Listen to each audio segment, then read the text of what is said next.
Hello friends, welcome back to my channel. Friends, आज की video अलंकार पर आधारित है। हिंदी की ऐसी वीडियो जिसमें बिना परिभाषा, बिना लिखे, बिना रटे एग्जाम हॉल में आंसर को 1 सेकंड में टिक कर देंगे। इस वीडियो को देखने के बाद आप अलंकार को कभी नहीं भूलेंगे। चलिए वीडियो को स्टार्ट करते हैं। आज पढ़ेंगे अलंकार। सबसे पहले अलंकार का अर्थ जान लेते हैं। हर चीज़ को पढ़ने से पहले उस नाम का अर्थ आना चाहिए। फिर देखेंगे एग्ज़ाम में क्वेश्चन किस तरह से टिक होंगे। फ्रेंड्स, बात करें अलंकार की तो यहाँ पर सिंपल सी बात है। सबसे पहले अलंकार का अर्थ जानते हैं। हर चीज़ को पढ़ने से पहले उस नाम का अर्थ आना चाहिए। फिर देखेंगे एग्ज़ाम में क्वेश्चन किस तरह से टिक होंगे। फ्रेंड्स, बात करें अलंकार की तो यहाँ पर सिंपल सी बात करें, एक ही क्वेश्चन आते हैं। अलग का अर्थ क्या होता है? अलंकार क्या है? अलंकार अलम का अर्थ क्या होता है? अलंकार फ्रेंड्स, अलम एक शब्द आता है। अलम धनकार हुआ अलंकार जिसकी मीनिंग है आभूषण। मतलब कैसा आभूषण? एक स्त्री भी आभूषण पहनती है। तो यहाँ पर स्त्री की बात में यहाँ पर काव्य की बात करते हैं। काव्य की शोभा बढ़ाने वाले तत्व को अलंकार कहते हैं। मतलब जो काव्य का सौंदर्य होता है वही हमारा अलंकार होता है। फ्रेंड्स, चलिए आगे बढ़ते हैं। अर्थालंकार और शब्दालंकार में पूरा समाहित है। किस तरह से एग्ज़ाम में आंसर को 1 सेकंड में टिक कर देंगे। अलंकार के 2 भेद हैं, अर्थालंकार और शब्दालंकार।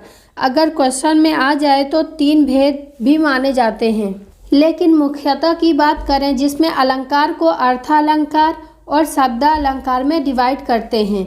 सबसे पहले बात करेंगे अर्थालंकार।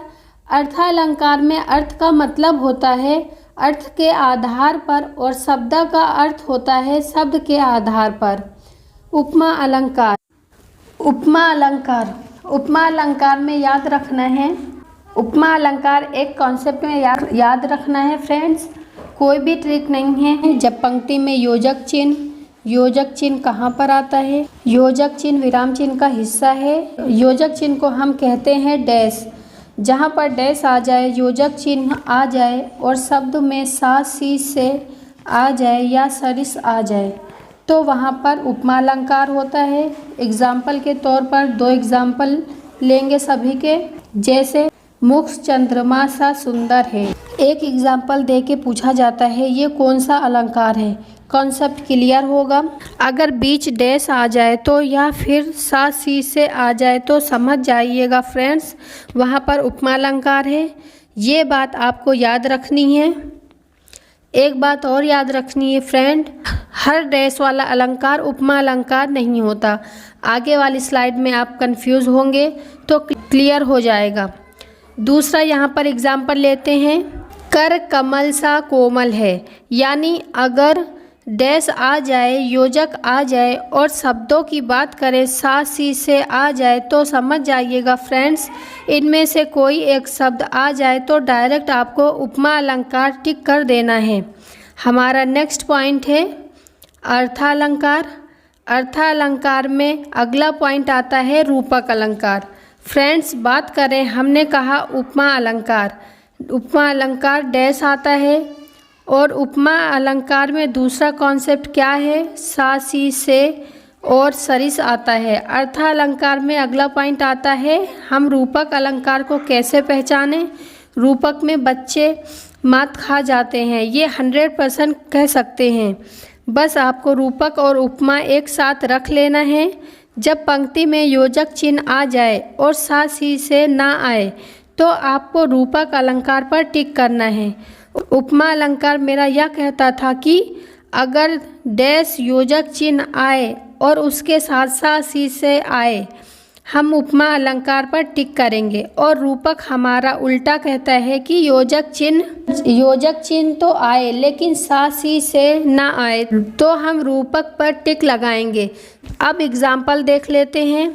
मैया मैं तो चंद्र खिलौना लहो, मतलब कह रहा है कि डैश तो आया है तो मुझे कन्फर्म होगा रूपक होगा या उपमा होगा। क्या मैं यहाँ पर सा सी से देख रही हूँ? नहीं। तो जैसे ही सा सी से आता तो उपमा हो जाता। और नहीं मिल रहे तो रूपक हो जाएगा।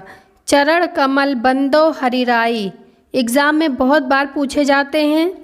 डैश देखा तो बच्चे तुरंत उपमा पर टिक कर देते हैं। नहीं, अगर डैश है सा सी से है तो उपमा, अगर डैश है और सा सी से नहीं है तो रूपक होगा।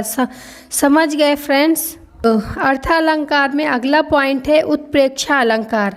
उत्प्रेक्षा अलंकार को कैसे याद करेंगे? उत्प्रेक्षा अलंकार 1 सेकंड की ट्रिक है।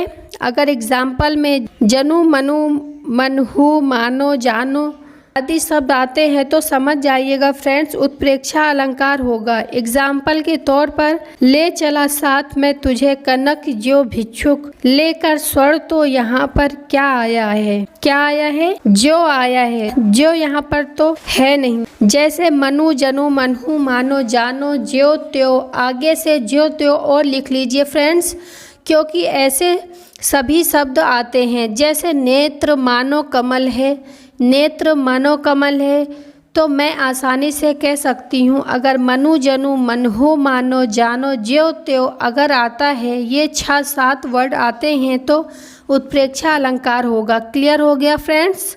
इसी अर्थालंकार में बात करेंगे अतिशयोक्ति अलंकार की। अतिशयोक्ति का अर्थ क्या है? अतिशयोक्ति का अर्थ है बढ़ा चढ़ाकर। जब किसी बात का वर्णन बहुत बढ़ा चढ़ाकर किया जाए तब वहाँ पर अतिशयोक्ति अलंकार होता है। जैसे आगे नदियाँ पड़ी अमार पार, अमार घोड़ा कैसे उतरे पार, राणा ने सोचा इस पार, तब तक चेतक था उस पार। मतलब है कि बहुत बड़ी नदियाँ हैं और कहीं ना कहीं बढ़ा चढ़ाकर इतना ज़्यादा पंक्ति में देखा गया है कि राणा ने सोचा ही था, तब तक चेतक। चेतक का मतलब है घोड़ा। महाराणा प्रताप के घोड़े का नाम चेतक था और उस पार हो गया, कितना बढ़ा चढ़ाकर यहाँ पर बताया गया है। अब बात करते हैं मानवीकरण अलंकार की। मानवीय अलंकार की बात करें जब प्राकृतिक चीज़ों में मानवीय भावनाओं के होने का वर्णन हो तब वहाँ मानवीकरण अलंकार होता है।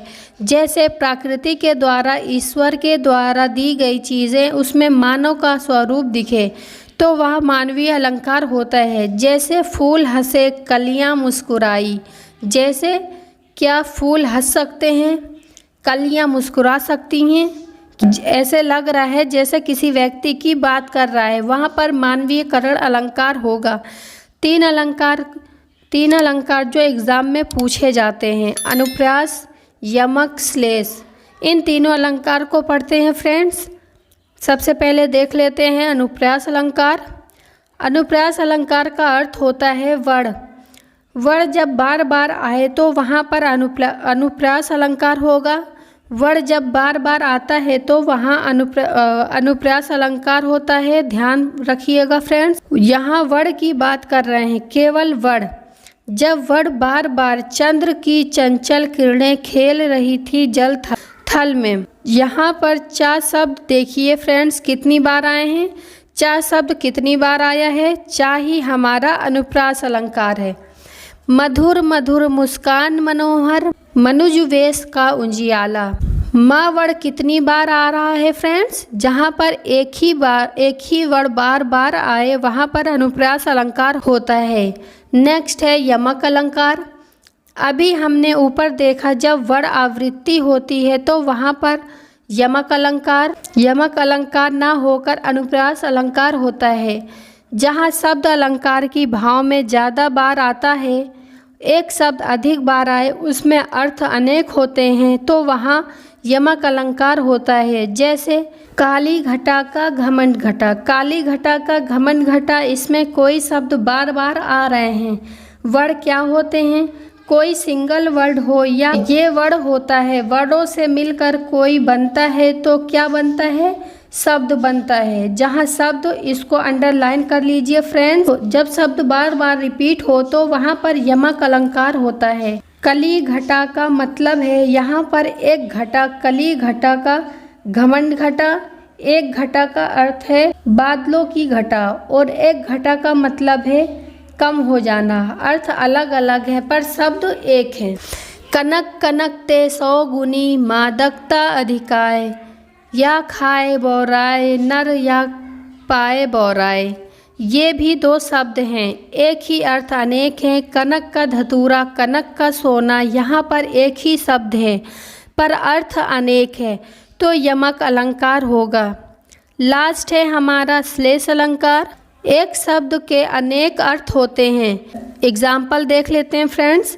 रहीमन पानी राखिए, बिन पानी सब सून, पानी गए न उभरे मोती मानस चून। क्योंकि यहाँ पर पानी का पहला अर्थ मनुष्य के संदर्भ में है, इसका मतलब विनम्रता से है। मतलब एक शब्द हो और उसके अर्थ अनेक हो। शब्द अलग अलग हैं और अर्थ अनेक हैं। जहाँ शब्द रिपीट होता है वहाँ यमक अलंकार होता है, लेकिन यहाँ शब्द ही एक है और उसके अर्थ दो निकल रहे हैं। जहाँ शब्द दो या दो से अधिक होते हैं और अर्थ अनेक होते हैं वहाँ यमक, और जहाँ पर शब्द होते हैं वहाँ अलग अलग अर्थ होते हैं तो वहाँ पर श्लेष अलंकार होता है। जैसे ये एग्जाम्पल याद रखिएगा फ्रेंड्स। एग्ज़ाम में बार बार यही एग्जाम्पल पूछे जाते हैं। मतलब यहाँ पर पानी का जो अर्थ है ये विनम्रता की बात कर रहा है। मनुष्य में हमेशा विनम्रता होनी चाहिए। और इस पानी का दूसरा अर्थ क्या है? आभा, तेज या चमक। याद रखिए फ्रेंड्स, इस क्वेश्चन में पानी को यहाँ पर क्या किया गया है? अर्थों में डिवाइड किया गया है। श्लेष, अनुप्रास, यमक को यहाँ पर शब्द अलंकार कहते हैं, जबकि अर्थालंकार को उपमा और सारे संबंधित अलंकारों को डिवाइड किया गया है। तो श्लेष, अनुप्रास, यमक को यहाँ पर शब्द अलंकार कहते हैं, जबकि अर्थालंकार को उपमा अलंकार कहते हैं। और सारे संबंधित अलंकारों को ट्रिक से पढ़ लिया है फ्रेंड्स। उम्मीद है आप सबको इतना अच्छे से समझ आ गया होगा फ्रेंड्स। आप सबको मेरी वीडियो अच्छी लगी हो तो हमारे चैनल को लाइक एंड सब्सक्राइब ज़रूर करिए।